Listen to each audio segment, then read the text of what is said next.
session, I'm going to go over a couple of things. I pulled you some oracle cards. We're not going to go over them in the session, but I will send you pictures and guidebook descriptions afterwards because that'll be a Okay. deeper level of messaging.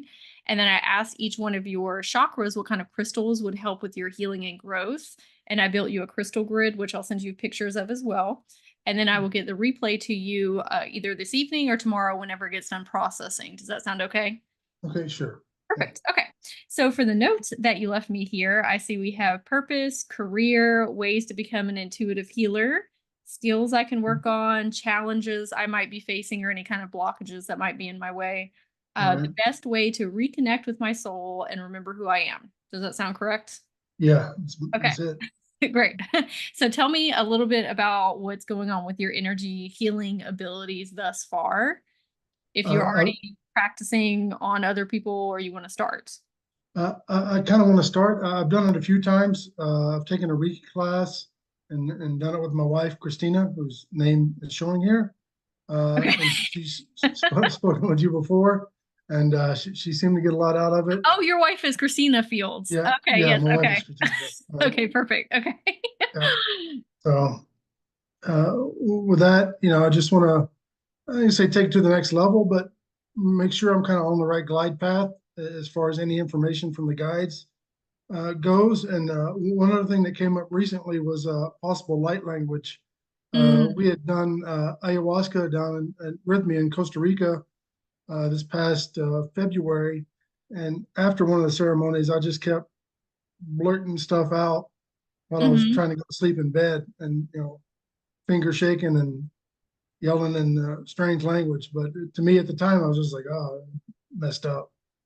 But now that I've heard people, work with light language, I'm like, I'm pretty sure that's what I was saying back in February. I just had no idea what it was.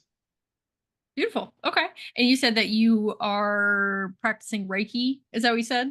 Yes, ma'am. Okay. Sporadically, but right. Have you done any type of certification or are you kind of like intuitively picking it up? Yes, I've taken a class and got attuned, and then kind of went from there. But I've only, tried to do it a few times because I come from a military background, like my entire from the time I was 17 till last week at Wow. Okay. the age of 52. So it's everything has always been kind of direct Hmm. and in line. And now with spirituality becoming, more and more prevalent in my life, it's, my mind's opening and the world's not like that. So that's kind of where I'm at. But every now and then that ego or skepticism will kick in and you're like, well, what are you doing, you crazy man? Yeah. Okay. I'm sure after being in that structured field for so long, it All probably is a lot to deprogram and right. go into the type of like feminine intuitive type of energy where it's intangible. Yes, I can see that. Right. My wife actually used that word detuned. Oh, So detuned. Yeah, I could see. Yeah. Yeah. Okay, so we'll get into what came up when I went to your energy field because there's a lot of fun okay. stuff in there. And it's going to give you some guidance and some All direction and right. maybe some clarity that you've been seeking as well. Okay. All right. So when I went into your field, I saw your energy body. And do you know what a capybara is? I don't. It's like it's the world's biggest rodent, and they're kind of aquatic animals. They're very cute, and one of the reasons that I think a capybara came up specifically is because they befriend all of the animals that are around them. Like they're natural Okay. magnetizers and attractors. Everybody likes capybaras. Okay. So when Okay. I was talking to your energy body, you said, I've always really wanted to work with spirit animals. And I said, okay, have you ever worked with them before? And I was asking him basically about different incarnations. And he said, I think so. And I said, okay, well, let's go see. And so I went further into your field and I was taken to a forest and I met with a different incarnation of yours. And he was a centaur and he was the guardian of this forest. So he protected all of the living creatures within it. Do you know who, this is not him, but do you know who Sir Nunos is? I don't. He is a Celtic god in mythology, and he's not a centaur necessarily, but he's kind of akin to that. But he has a lot of the similar energetics as this type of past incarnation of yours, and I think it would unlock a lot of things for you to research about Sir Nunos.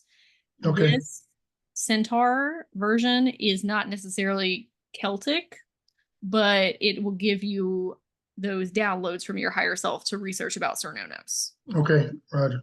All right. Perfect. Okay, so when I was speaking to him, he said that if you want to start working with spirit animals, the best ones would be to start with woodland creatures because that's the type that he cared for. And so it would be easier for you to access the spirit kingdom through those because you already Yeah. have a lot of that information in your templates. All right. What kind of creatures? Oh, Said woodland creatures, woodland. like Okay. Okay. Okay. forest creatures, because obviously there's like aquatic animals, there's Right. all Right. these different type of terrains, but woodland creatures is going to be your Okay. best bet.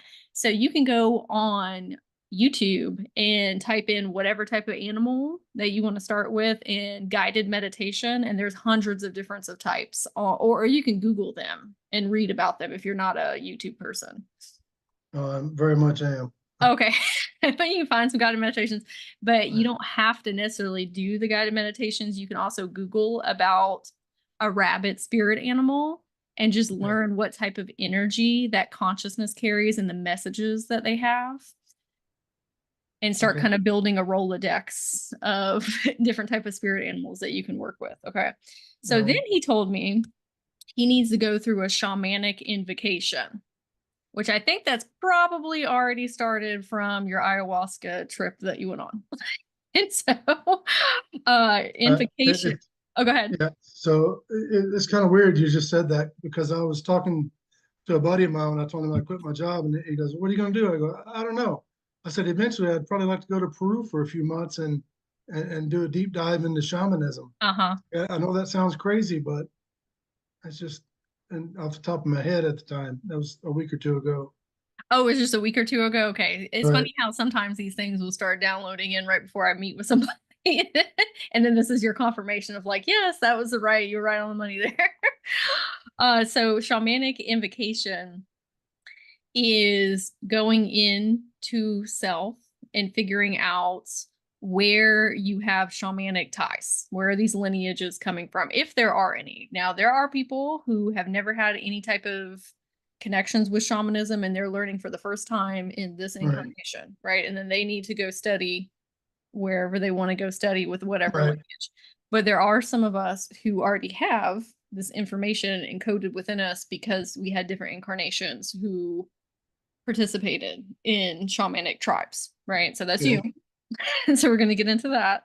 So they said that you need to journey into the lower realms to meet with your ancestors. So in shamanism, there's three different worlds. We have the upper world, which is where etheric beings live and angels, cosmic beings. The middle world is where we live, human beings. Right. The lower world is where your ancestors live. Gotcha. Okay, so when you YouTube lower world shamanism, you'll be able to find a lot of content on that. All right. Okay. Lots of notes. Okay. Oh yeah, I was waiting in between. And then I'm gonna send you the replay too, so you won't miss anything. Okay. All right. So journey into the lower realms. Now, when I went down there to go see what was going on, this is not going to be correct, okay? But just I have to tell you. So I said, oh, this is kind of leaning Native American, like indigenous, but that's not the type that you are. It was just kind of looking like that, more so than like Peruvian shamanism, these other different types. So when I was speaking to your energy body down there in the lower realm, you picked up this ice drop, but it was really big. And you looked inside of it. And I said, can I look inside of that? And you said yes. And so I peered through this ice drop and I could see like millions of different fractals that were in there. And I said, okay, can I go inside of it? And you said yes. And so I went in and I started going down one of the pathways or these fractals, and I dropped down into the sky and then came out in a tavern, and there was a whole bunch of frogs that were inside of this tavern, okay, that could actually, speak, like intelligent, conscious frogs, okay? And I was like, where am I? And the frog said Frogton, but I think he meant Frogtown, but he pronounced it Frogton. And I said, okay. And he said that every single animal or creature has their own dimensional spaces from where they originate from. And a lot of our animals here on Earth actually come from those dimensional spaces. So that fractal, that ice drop that you have, you can actually use that as a portal device into the different dimensions that these animals live in, or sea creatures or birds, or, whatever type of being that you want to speak with. Okay. So I asked the frog, well, how do y'all go to different dimensions? Because all the animals can get into the other ones. And he said, well, we use a different way. He needs to use his icicle. Okay. So when you're going in meditation, I'm going to explain a little bit more in here in a minute, but when you go in meditation, oftentimes our human brain works really well with stories and narratives and symbolism. Right.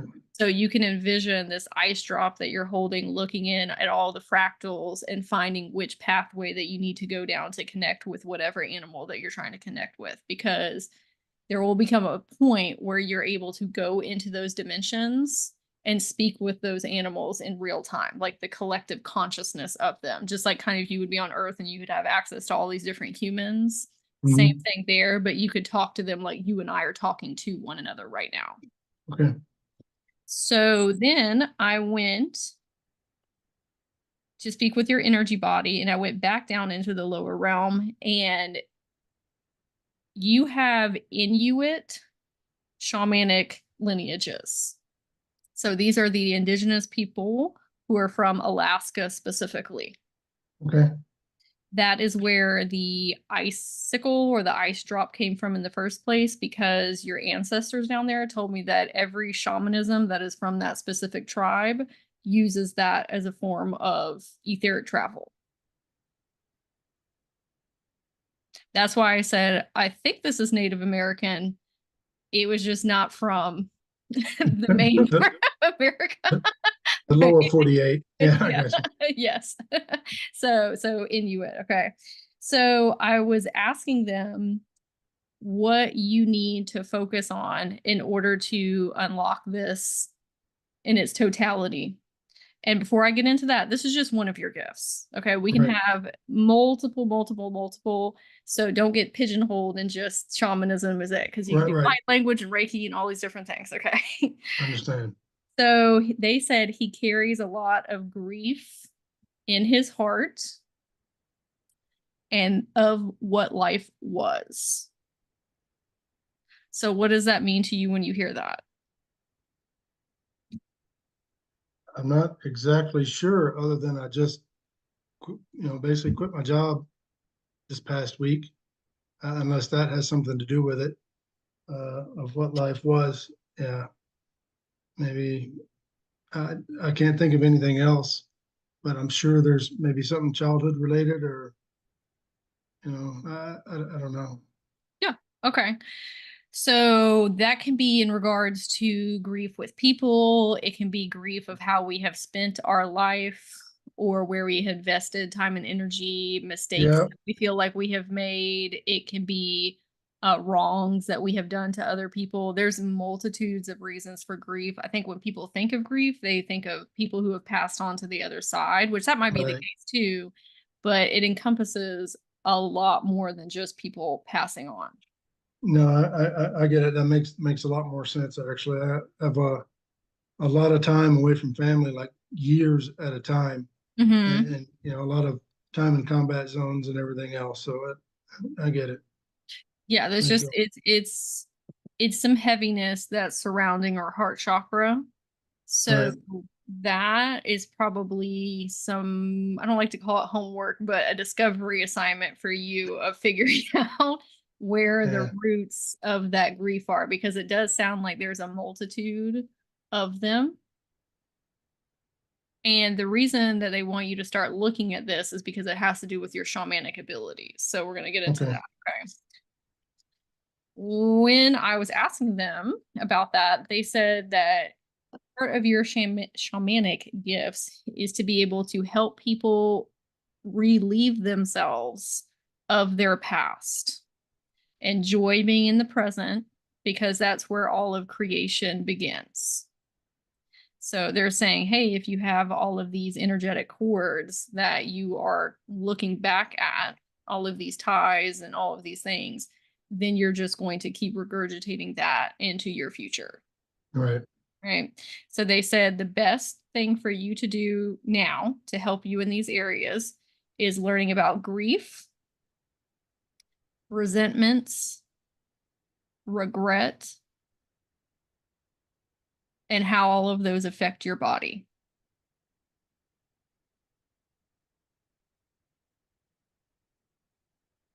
Okay. Not just emotionally, but all four of our energy bodies, how that affects you spiritually, mentally, physically, and emotionally, because it's going to be different for each one of those. All right. Okay.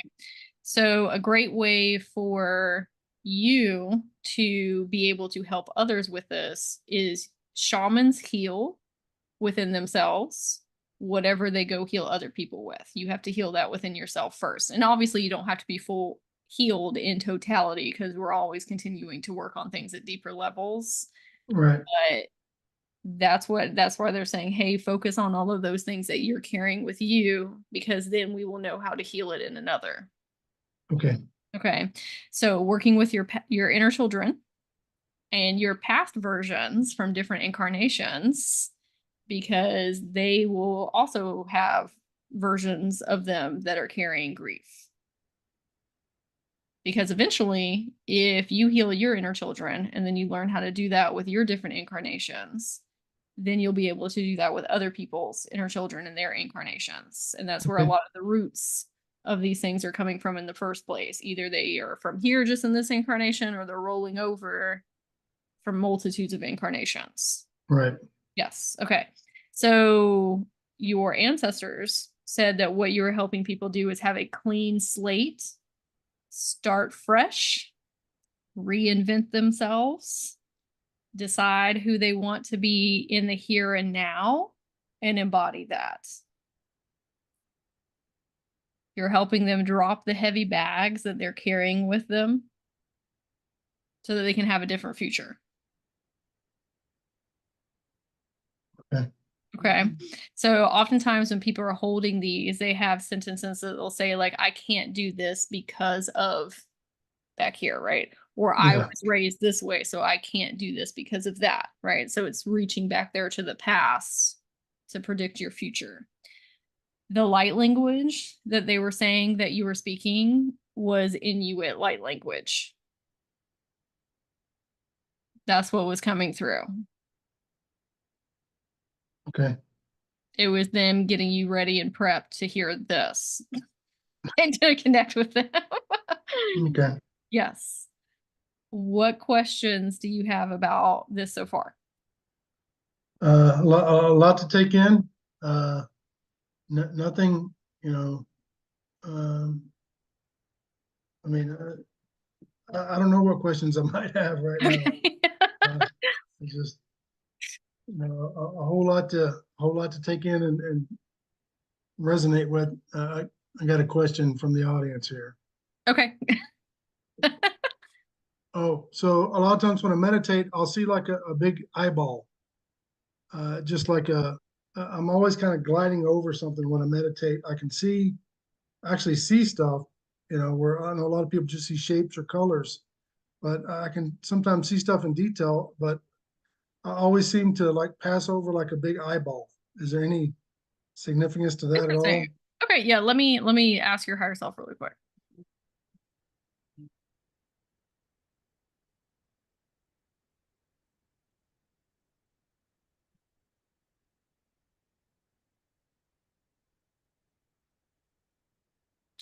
Your higher self is saying that the eye is supposed to be symbolic of being what they are saying is the watcher And I said, well, what does that mean exactly? And they said that you, along with a lot of your other incarnations, have had this template of being the protector, the guardian. And that kind of goes back to what we saw with the centaur as well. Okay. But it's, let me see what he's saying.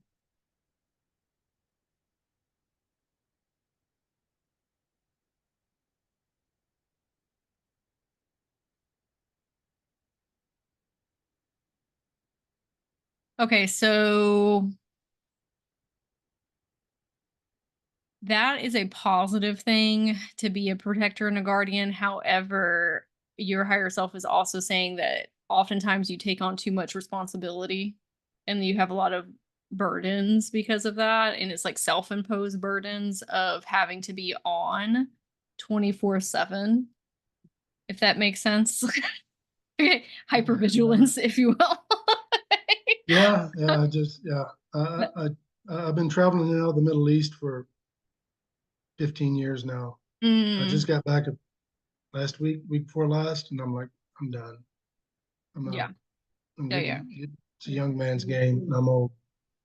It was And probably also having to carry, it's not a burden necessarily, but not only protecting yourself, protecting your family, protecting your country, protecting right, all these young men, that are probably underneath you or listening to you or watching or talking to you as like a guardian type. But then, yeah, there's multitudes of layers there. But he's saying your higher self that we've always been that type of person. And this is yeah, a karmic rollover lesson that we're going to have mhm, to release in this incarnation so we don't roll it over into more of feeling like that's part of our core identity. right. I got you. Yep. I, I'm I stepped through the door uh, last week, turned in my Mhm. residence. So, and Yes. However, there's a propensity for this to carry over into your shamanic abilities as well. I know. Yeah. So I've already like, okay, what next? And I'm like, well, I can't have anything where I'm just consumed with Right. work and Right. to Right. just Right. be so driven that I literally just like my blinders are up and I'm moving forward. And I've been like that my whole life on stuff, which pushes anything else is just like, I'll get to it later. Whatever. It'll randomly work itself out. That's what I always told my wife. But then I was always focused on work, work, work, work, work, work. That's what I'm supposed to do. That's what I've always felt. And now I'm like, I need to chill out and just step away and don't Hmm. get too consumed with trying to start the next chapter without kind of finding myself first and Yes. going from there. Yeah, especially because okay, there's a propensity for two different things to happen. So we could also take on the burdens of the world and say like it's my personal responsibility to, Right. Good. activate and heal all these persons and all of these things. Or you could even do that with your family and say like I gotta wake them up. I gotta wake, not that they're not, but just like, hey, I need to get them on the same wavelength as me. And then we start creating dissonance in between our relationships because Right. they're not on the same path. The other one is we love doing etheric work. And when you're a shaman, you spend a lot of times in the ethers. However, if you're up there too much, you can start to get dissociated and detached from the 3D plane, and life gets really wonky. Yeah. And you know what I'm saying? I do. Yeah. Okay, so higher self is saying we're going to have to figure out that balance. Slow your roll. I got it. Yeah, so that way we don't become detached from our reality, if you will. Got it.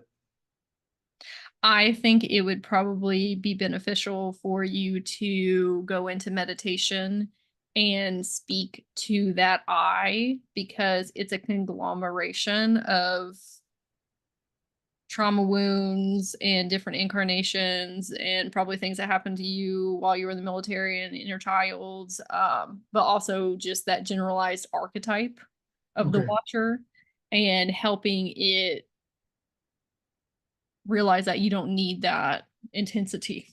in this incarnation. Like we that's great that he's there, right? Like Yeah. that's great. We just need him to take it down a couple notches. Yeah. Okay. Okay.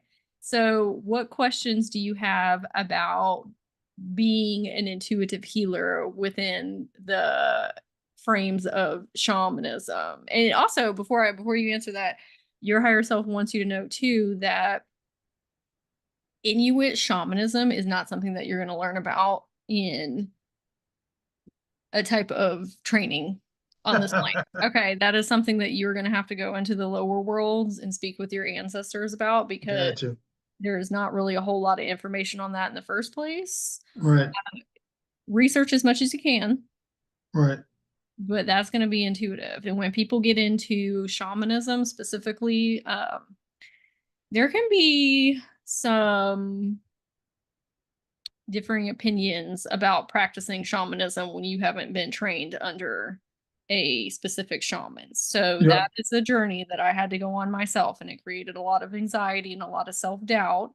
And my higher self and my guides continued to say, you have been a shaman in other incarnations, and you can channel from those versions of yourself and learn from them, but you continuing to deny that part of yourself is not helping anybody in the collective, in the community.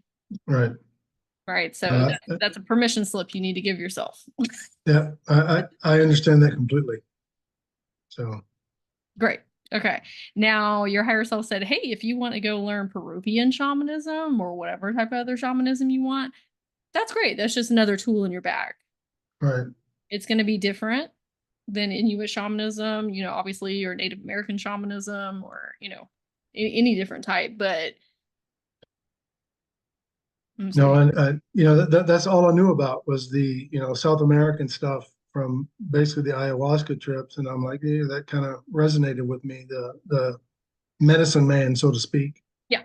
He healing people in a group, and that was something I was amazed by. So, and got something out of it. So maybe it wasn't South American stuff. Mhm. That's all I knew. But now that there's something else to like, I don't want to say old squirrel, but like Yeah. you know, Yeah.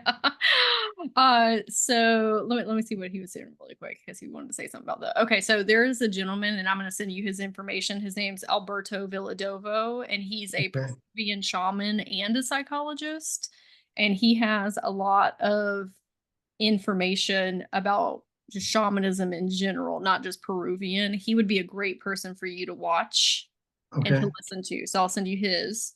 All right. Your higher self also said learning about shamanic journeying would be really beneficial for you. Okay. And I will send you some resources about that. Okay. Thank you. Yes. So I'm going to write a note so I remember. Okay. And then working with spirit animals is a really great way to step over into shamanism, because all shamans work with animals on that plane, right? Right. And they're tangible and they're 3D, so they're very easy to learn about and interpret that information and then apply it to your life, either with yourself or with other people. That's actually one of the ways that I started with shamanic practices, is via spirit animals. And because Okay. you have that special gift and talent of going into the animal's dimensions, it's going to be even easier for you to do that. So what I would suggest is probably starting with a frog, because that's the one that came up to begin with, and doing a frog guided meditation, or just reading about frog spirit animals, and then going in meditation just yourself without the guided meditation, and requesting that your ancestors help take you to that dimension so you can go speak with those frogs. You can even ask them to go take you to that tavern that I started in. Okay. I like a good tavern. Yeah. That might be why they had me meet them in there. Yes. Okay. Questions about working within the shamanic realms here? No, I got a lot to decipher and kind of get put on my plate here. I'm actually looking forward to this. Um, I think you pretty much covered everything I had. To let my higher self know he's free to talk to him anytime. I don't know. I know I got some issues with that, but I'm looking forward to the day where we can plug in and go. Well, let's talk about that with your higher self, like what's going on Okay. with the communication. Also, if you have had issues communicating with spirit guides, has that been an issue? Yeah, I believe so. Yes, Okay. and I think it may be my newness or stubbornness, or like I said, coming from that lockstep government mindset from the time I was 17 till 52.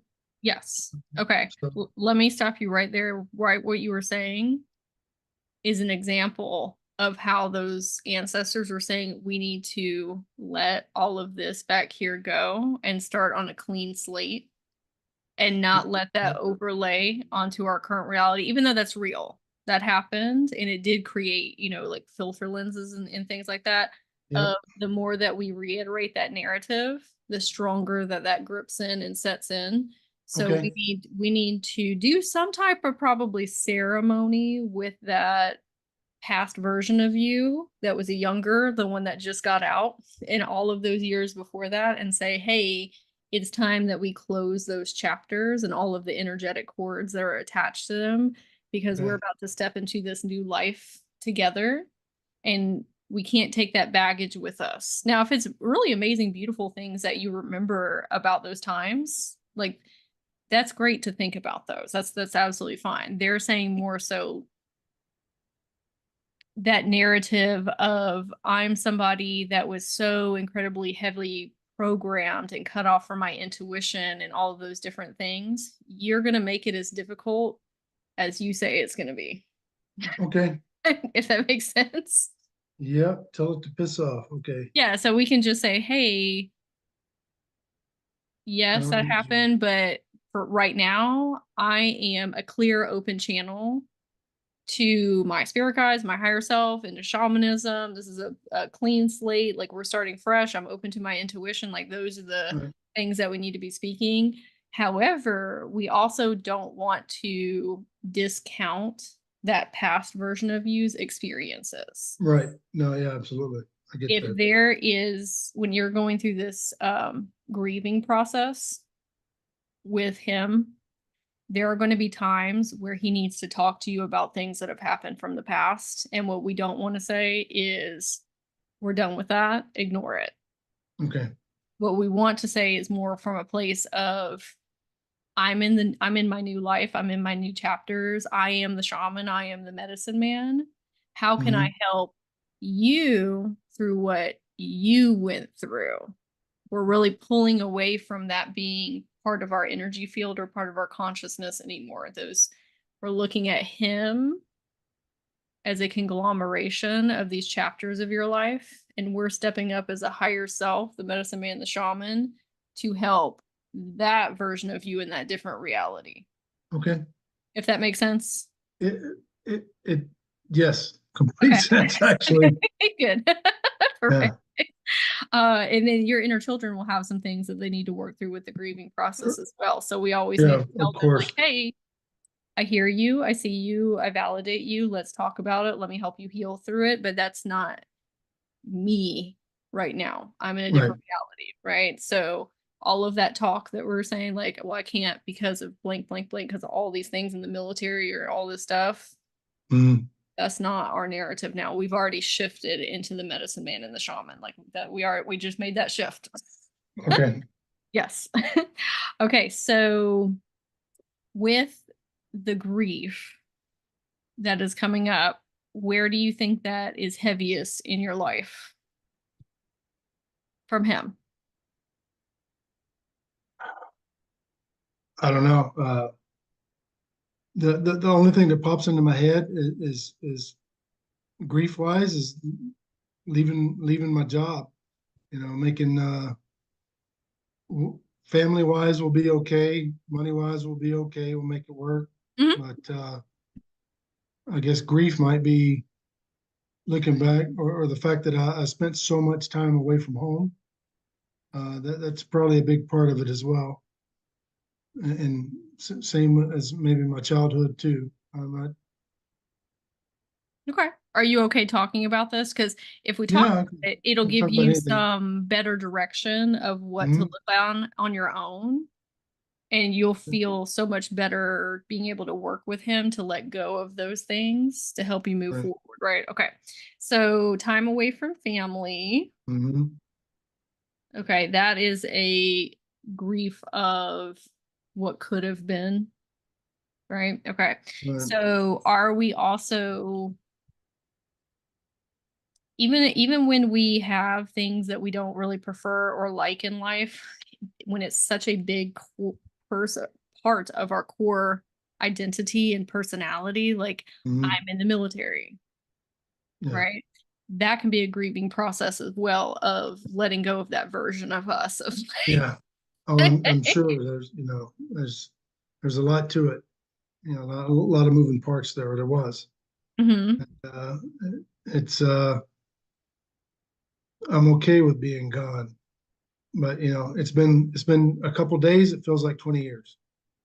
hmm So it's one of those things. But yeah, that's the only way grief wise. People I worked with have been killed. Uh, I don't know, and I just kept going. It was it's going to sound terrible, but some days it was a better you than me attitude that kept me going, Yeah, I mean, and I that's understand that. just the way it had to be in my eyes. Mhm. But I don't know, from childhood, my dad worked same as me, I guess. He worked all day, then had a second job at night, and then worked on weekends as well, doing different stuff. So, and I think that was what I've been told that was a kind of a family karmic thing going on that I'm trying to break too. So grief wise, basically being gone too much from my family. Uh, Mm. Or because your family being gone too much from you with your dad. Yeah. yeah, right. And Yeah. then I fell right into that same cycle of just work, work, work, work, work. Uh, Realizing the whole time that one person don't matter. Another thing, everybody matters. Not at this level. hmm Anybody's replaceable at any time for any reason. Uh, in my line of work, anyway, or was. So I guess that may be some of the grief stuff popping up. I'm trying to think anything else. There's probably a lot I'm missing that I just can't think of. Sometimes we need to take in just little steps too. We don't need to bring it all on Yeah, at one time. yeah, yeah, yeah, So no. we can do that too. We Okay. don't have to, you don't have to bombard yourself and figure all of it out. Year one, month one. All right. Yeah. Okay. Okay. So do you think that there is any grief? Because I could kind of hear it in the undertones when you were talking about being kind of like a number in the cog wheel. I don't How think did you so feel because I about real. that? Uh, how do I feel about it? Or how did you feel about it? Like kind of how it's more of like a communal personality instead of Yeah. Uh, individualized uh, uh, uh, personalities.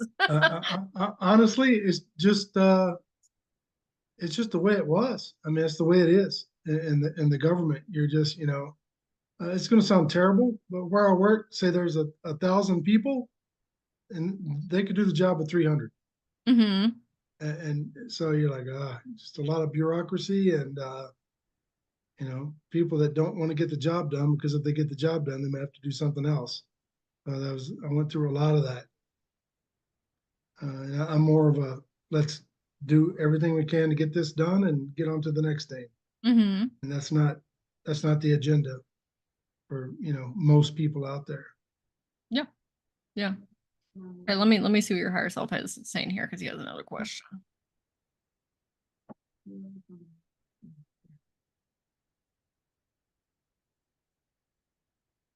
Okay, were there any times that, and you can answer whatever you're comfortable with, but were there any times that you were kind of looking around at your participation in the bureaucracy and the military and all these different things, and we felt like it wasn't resonating with our core self of like, I don't think that I should be here. Uh, Okay. yes, Okay. yes. I even referred to myself as a fraud sometimes. Like Mm, this is retarded. I don't mean to say the word retarded, but this is just like, we spin our wheels so much. You can't really go out and do anything that needs to get done. You just kind of gotta wait and spend money. I know that mm, may not make sense to you, but that's kind of I'd worked myself up into a position where it wasn't really fun. It was, I don't want to say prestigious, but it was just, just monotonous. And I didn't mind leaving whenever the door opened. I stepped out.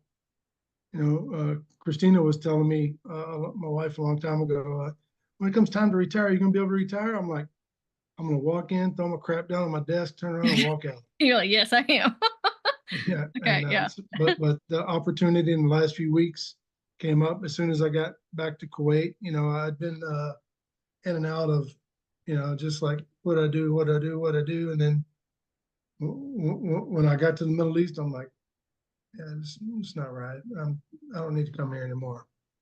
And I work for a global operations directorate. So they offered me leave without pay for a few months. And I'm like, well, you guys don't get it. I don't want to leave anymore. And Hmm. so you let me off for a few months, come back. The day I get back, you're going to go, here's your itinerary for Guam, or I think September they wanted me to go to Kosovo or something, somewhere. Hmm.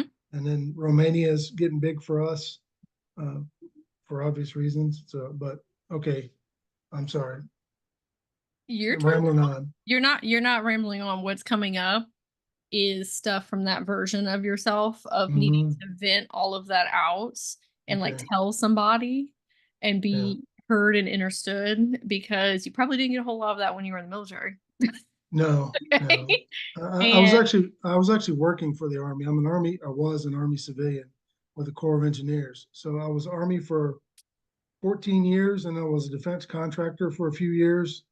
And then the Army hired me back to oversee all this contracts, and it was always like explosive work and safety stuff and things like that. But I was I haven't not been in the Middle East for I don't know. I spent too many years away from home.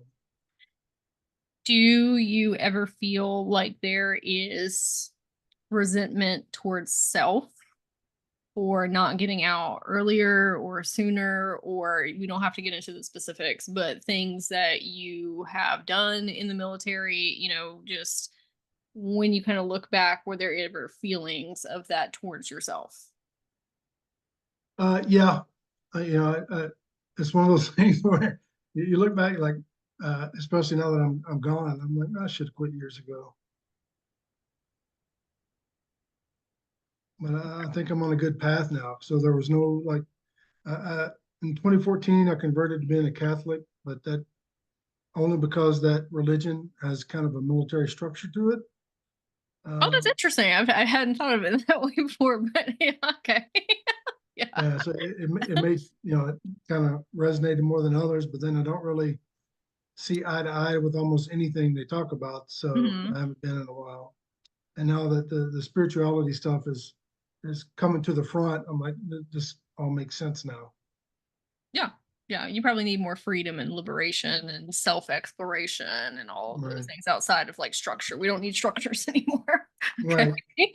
So if you want to write these down, because I think that these would be the best places to start with talking to this version of you or inner children, right? So, Okay. time away from family. So a lack thereof, uh, your core identity of someone who is in the military and being okay with closing that chapter. Your dad being away from home, and then you getting into that karmic lesson there. So there's two different things. There is one, there's a little boy inside who's probably very upset that he didn't get enough time with his dad. And then there's another version over here that fell into that same cycle. And that can also bring on a different type of resentment of towards self of like, Right. why did I do that? Right. Right. And the last one is resentment towards self, maybe about things that we did in the military or not leaving earlier or us getting into it in the first place. Like just any type of negative, ill feelings that we're feeling towards self, right? And so Right. that's what your ancestors and your higher self were saying that you are going to be helping a lot of people with, either with their inner children or their different incarnations or them in this incarnation, you know, in the current of all we can do is learn those lessons and be here now and make different pivots and choices and decisions moving forward. But Right. what isn't beneficial is to hold on to grief and shame and guilt and resentments and all of that because it's so incredibly heavy and it weighs you down and it prevents Mhm. you from creating forward movement. So sometimes we do need to just say, like, it is what it is, and I am who I am today. But in this now moment, I can start living the life that I want to moving forward and choose to become a different identity or a different person. But harping on all this stuff on the past back here is not going to allow me to move forward. Now, that's different when you're going in to heal specific versions of you that need to be healed.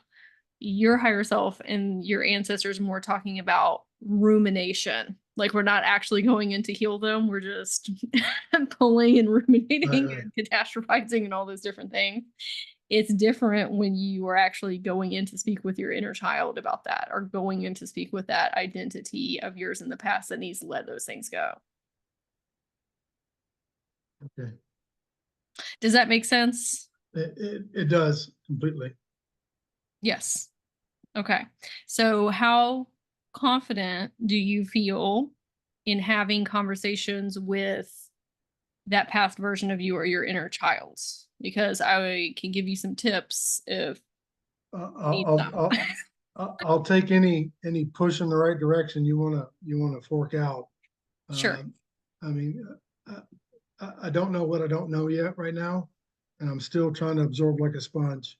So, I think I'm doing better at the meditating. First time your mind is like, oh, I'll make a peanut butter sandwich, Yeah, sure. whatever. And then so now it's getting a lot better, and focus on what needs to be focused on, whether it's a guided meditation or not. But yeah, speaking with higher self or inner child or anything like that, I think I did pretty good while I was on ayahuasca, Yeah. but that's not an American thing. So uh, yeah, any help you could fork out, I would take and use. Sure. Okay. Did you have a nickname that you used to go by in the military? You don't have to tell me what it is, but like a nickname or something that somebody called you, something to kind of like differentiate between who you are right now and who that version of you that was in that military block of time. Everybody just called me Fields, my last name. Uh, that's really it, or Mike. I mean, not really a nickname I could think of That's right fine. now. You can call that version of you Fields if you want, Okay. or Mike, just to kind of like differentiate between who you are now and who they are, Uh, right? So when you go in to speak with him, we need to make sure that whatever thoughts that he is thinking or feelings or emotions that are coming up, we tell him that's okay. It is 1,000,000% okay to feel however you feel and to think whatever you're thinking. Now, are we going to transmute that together and work through that and heal that grief and that pain? Yes. But it's okay to feel that because I would suspect that the way that you grew up, because of a different generation and then being in the military, that was frowned upon. yeah. Okay. And you were told to suck it up and that your feelings don't matter. Okay. And shove all that down. So the best thing that you can do for him is liberate him out of that matrix in the first place. Okay. Because you as a shaman are going to have to get real in tune with your feelings and emotions in order to be able to not only help yourself, but also help other people. Yeah, it's going to be a big. Yeah, so we're going to have to deprogram that with him and your inner children. Yeah. So when you in the present start to feel those old thoughts of like the military or like these feelings and these emotions, just know that that's not you right now because we exited out of that. That's him. Mhm. That's them. Okay. And we Right. need to Okay. validate and honor them for that. Okay. Same thing with your inner children. Say like, hey, it's totally fine however you feel. That's not me, but I will help you. Now, with your inner children, when you go in to speak with them about things that maybe happened in your childhood, we have to remember that we are not talking to an adult. We need to talk like we would be talking to a 5-year-old, like you would your kids when they were young. Okay. We need to talk to them on a level that they will understand. A lot of times that's where people get stuck because they're using adult reasoning and adult logic and adult languaging. No, you need to talk to them like they are a baby, or they are 5, or they are 7, or they are 9, or they are 12.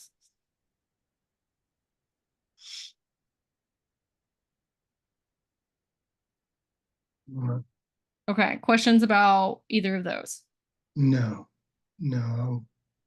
Well, to kind of take it as it comes and then work Yeah. through it.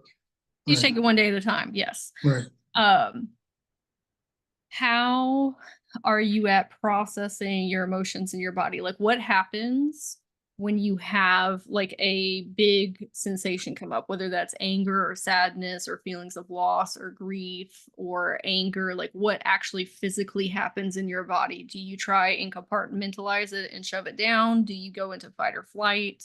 Do you not feel it in your body? Do you disassociate? Like what's happening there? Okay. uh, Historically, it's fight or flight, but more fight as far as the defense mechanism. Mm.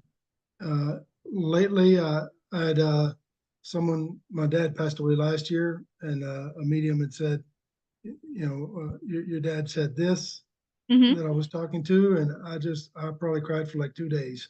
Mm. So, but that's recent. Uh, so whenever some of those thoughts pop in, I'll just bust out crying like a 2-year-old.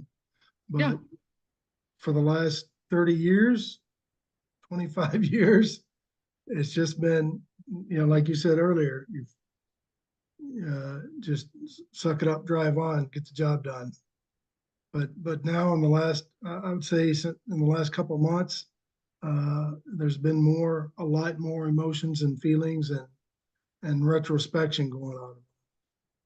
Absolutely. Okay. So the reason I asked that too is because when you are doing these type of shamanic practices, you again have to be really in tune with your own emotions in Right. order to be in tune with other people's emotions and also Mhm. help them navigate those big overwhelming feelings and what to do with it and how not Right. to fight or flight and things of that nature. So what I would suggest for you, because our body and our central nervous system holds memories and trauma in our cells. And the trauma that you have incurred is shove it down and then don't look at it. Right. And Right. so, because we might get punished or hurt or berated or judged or, all these different things. I would suggest learning about how your central nervous system works, somatic practices, that is working with your physical body and doing certain type of like breath work or doing certain type of movements or um, just teaching your body that you're physically safe when you're experiencing these. But somatic practices are great for that. Also, your higher self said for you, EFT tapping would be really great. Do you know what EFT tapping is? No, no. Okay, so I'm so like, we have meridian lines in our body. It's the energetic pathways of our chi flow, and it connects all of our organs and our skin and our brain and our chakras. It's the pathways of connectivity. Okay, so when we experience trauma or PTSD, you get blockages in those. And that's what creates anxiety and depression and pain in your body because the chi flow is not flowing correctly. Okay.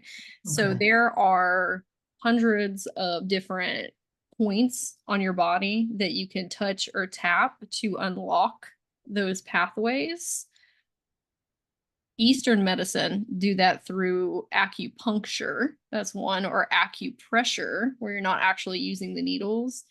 EFT tapping is a type of acupressure that's derived from acupuncture. Okay, so if you go onto YouTube, you can find tons and tons and tons of videos of EFT tappers, and Okay. you tap on like different points on your face, and it Right. releases trauma and trapped emotions out of your body. Okay. So I will send you some people that you can watch Okay. as well. Sure. Okay. All right. Okay. But your higher self was saying for you specifically, that would be a really good way for you to ease into processing your emotions because it's not this big old hit you in the face. It's a little bit at a time. So you don't go into fight or flight. Okay. Okay. Probably do that before the somatic practices. Somatic practices is like a level above that. But learning about central nervous system, you're going to need to know that anyway for your clients in the future or for Okay. whomever you work with. All right. All of these things you're going to need to know and to do this type of work. Okay. Any questions about the things No. that we talked about? No. No. No. I got a whole lot to digest here, and I appreciate Yeah, everything. absolutely. What was your biggest takeaway today? The Inuit shamanic Mm-hmm. stuff and how to work through my trauma. I know that's going to be a big one in the next few months as I get more and more in tune with this and work through it. So I'm looking forward to YouTube and a bunch that you send me and learning and living. Yes. I will. Your higher self wants me to say, well, two things really quick before we finish up. Okay. So when people are going through trauma work, they tend to overdo it sometimes. Right. Yeah. That's what I said over the next few months. You're right. Okay. You're also probably going to go through this big transitional phase of healing your own central nervous system because you're so used to being go, go, go, go, go, go, go. And so you not being that way can also be activating to your central nervous system. Okay. So your higher self wants to remind you, hey, having fun and chillaxing are also forms of trauma work because you haven't been able to do that all of your life. So it doesn't Right. always mean we're digging through all of these memories and trying to like do all this shadow work. Sometimes it's let's go outside in nature and take a walk Yeah. or go kayak or fish or whatever you like to do. Okay. Last thing I want to say, you are the first person that I have ever met that is part of that Inuit lineage. I have never seen that before. Okay. It's very, Awesome. very unique. I just learned it myself. So. Yeah. So that's great. Yeah. I am going to send you your Oracle cards and your crystal grid, and then I'll send you the replay. And then if you need anything else in the future, let me know. And I'll send you the resources too. Okay. Hey, thank you very much. I appreciate your time Oh, you're welcome. I'll get started on everything. I'm excited for your journey. It's going to be great. You're going to be a great medicine man. Thank you very much. I appreciate it. You're welcome. Okay. See you next time. Bye. All right.